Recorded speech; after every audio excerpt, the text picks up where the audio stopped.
don't you wish it was a requirement for people to wear name tags, especially in big group conferences or when you're at a party?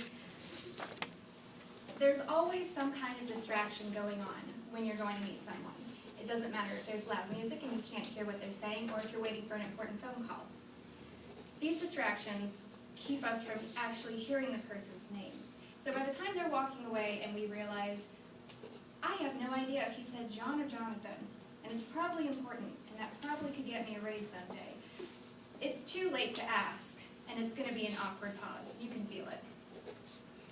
I've used in my social and professional life these tips that I'm going to show you today. So hopefully by the end of my presentation, you'll be able to use them in your own life.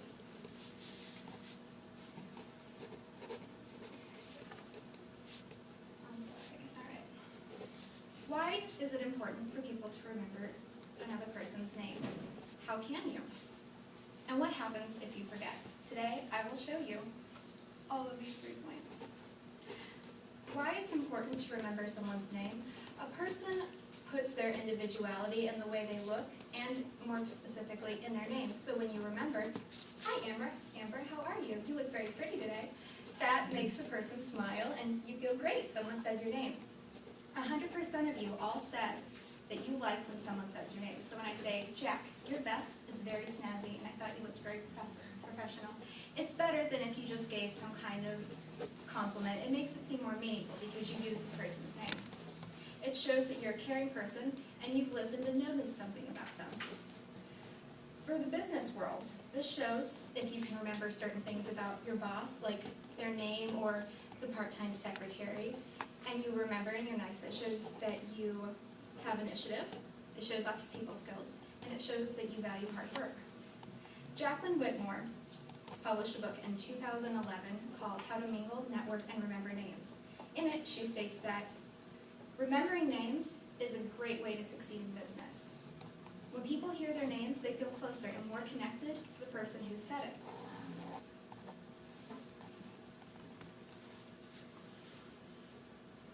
But don't stop there.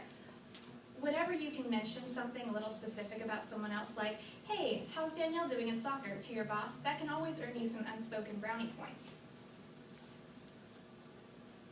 If you can't remember certain little details about people, if you're just not good at little things like that, and you barely have enough time to remember your coffee in the morning, you're going to have to pull some extra homework by practicing your listening skills and by taking lots of notes. But before you start memorizing your office's part-time secretary's family tree with the pets included, let's cover some basics on the first time you meet someone. The basic device that anyone who is really practiced in memory techniques are the mnemonic devices. The Encyclopedia Britannica 2013 online edition defines them as any device for aiding the memory. Ideally, the structure is designed so that its parts are mutually suggestive. So mnemonics that you learned as a child would be Roy G. Biv, where every letter of the name stands for a color of the rainbow, or the alphabet song. By putting the letters of the alphabet to a memorable song, it's easier to remember A, B, C, D, E, F, G. And so, when you remember names, you apply the same kind of association tactics. This is Greg. He's a new person in your life, and you feel he's very important to you. He's the assistant manager in the company that you just started off in. Greg has red hair. In Britain, people with red hair are called gingers. Ginger starts with a G, and his name is Greg. So when you see Greg, think red hair, ginger, G, Greg. And that is one simple way to remember in this fun little chart. Now, to apply to people that you meet, this is a very quick, you have to be on top of things, very creative, notice something about them immediately. You have to have a lot of your stuff together to get this going. Some other ways to remember someone's name when you first meet them using mnemonic devices are spelling it out in your head. Caitlin, I had a very difficult time remembering your name until Professor Walters spelled it out for us after you finished your speech. Kailyn. That's a technique I can use. If I spell the person's name out, Jack is obviously a little easy, so I would remember Captain Jack Sparrow or something like that. But if you're I get that all the time. I bet you do, but that's how people remember your name. So it's almost better if you are Cowie, right? No, I'm sorry, Cali. California, you look like a California girl. Cali, there we go. Just lots of different names. Jacob, I would remember him. I used to read The Brothers Grimm all the time. Jacob Grimm. In my head, it's embarrassing, I would say it in a funny German accent. And I would think of Cinderella, but I would think of the scary illustrations with the stepmother in the head and all that stuff. All right, so those are mnemonic devices. Now, what if you want, mnemonic devices are great when meeting new people if you have the creative capabilities for this. I'm a little rough on it sometimes. But what if you need to memorize a little bit more about someone, like their family, their pets? People find this very important. It's an extension of their individuality.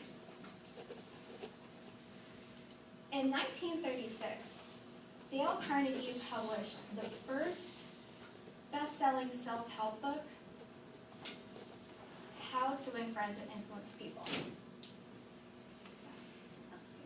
All right, this is the first kind of self-help book, why it's one of the best-selling, and it focuses mainly on, showing interest in other people.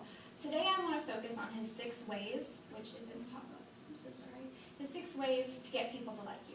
Well, this may not seem like it has anything to do with remembering someone's name. It actually does. Focusing on your listening skills can really help remember someone's name, because instead of just seeing a face and a name and putting it together and it causing some kind of stress, you're actually focusing more on the person's individuality, kind of like how you remember a storybook character. So you would remember something that they've done and you'd put it together with them. So he has 6 ways to make people like you. Number 1 is become genuinely interested in other people. Number 2, smile. Number 3 is his famous quote, remember that a person's name is to that person the sweetest and most important sound in any language. Number 4, encourage others to talk about themselves. Number 5, make a person's interest, talk about their interest. And number 6, be sincere when you make them feel important. Now this may seem like common sense. That's how you carry on a conversation. You ask them questions about themselves. What do you like to do? What kind of car do you drive? What do you do for fun? What kind of work are you in? But think about the last time you had a conversation with a new person. Were you really asking them about the major they were going into? Or did you really want to talk about that new nursing job?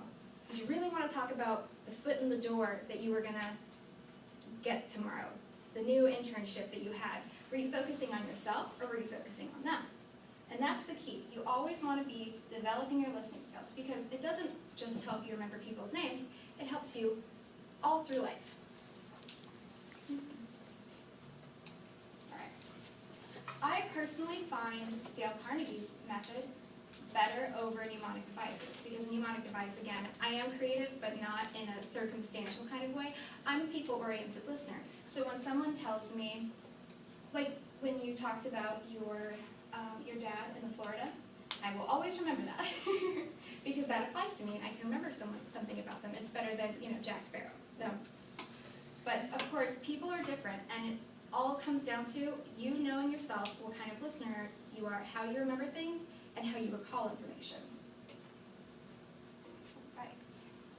All right.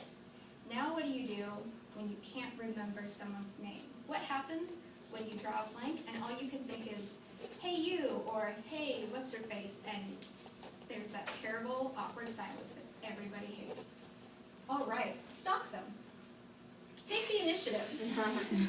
If you meet someone like Greg and you know he's going to be important, social media is your new best friend. LinkedIn, that's the new business way to stalk someone, find out what they've done in their past. I know everyone has looked someone up on Facebook. But don't just stop there. Every company, no matter what they're in, elder law care firms have Facebook pages and a blog. Now, elderly people are not good at technology. They have 30 likes on Facebook, the company I'm going to go work for. But they have a Facebook page, and they have pictures of everyone that works there. So it doesn't matter what firm or what business you're going into, chances are they have a Skype, they have a Tumblr, they have a Google account, they have something that you can research about them. Everyone has forgotten someone's name. They've probably forgotten yours too. You're not the only one who's been distracted in a conversation. they've probably, especially if they're higher up, they're thinking about, important CEO things that they have to do the next day. So they probably don't remember your name either. Take the initiative. Be the first person to say, hey, my name's Rachel. Just one more time. Just kind of reaffirm it. That way it's not like a, hey, I forgot your name. If you do have to go into the, hey, I forgot your name, just apologize once. Don't keep harping on it. It makes you seem kind of pathetic and spineless. And ask it again. Repeat it back to them. Smile. Move on in the conversation. Compliment them. Ask them how their day was.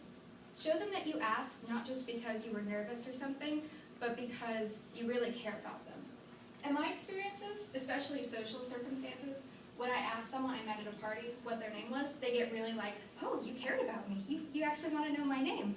So that's always a good way. In business, it might not be as, you might not be able to do that as well. Business cards. This is your other new best friend. Everyone nowadays has their face on their business card. So you have Connor Smith. There's his face, his job, what he does, who he works for. You can't see his phone number, but it's down there in contact information. Everyone has this. It's super important in the business world to have a good headshot and all your information. When you see them, ask them for their business card. That's the great way. That shows that you're interested in what they do and who they are and who they work for. People really do take pride in their work. So if you're if you ask them about if you've been researching them, it's probably better for you to mention like the article they just published over that wild trip to Jamaica they had last summer. It's probably a little bit more appropriate. That way they also don't know you've been stalking them on Facebook, just on LinkedIn. Oh, I happen to see that you published a very, very neat article. In conclusion, I hope you've learned some clever ways to remember people's names. I've taught you why it's important to know someone's name, how to remember, and what to do if you forget. Something clever. Thank you.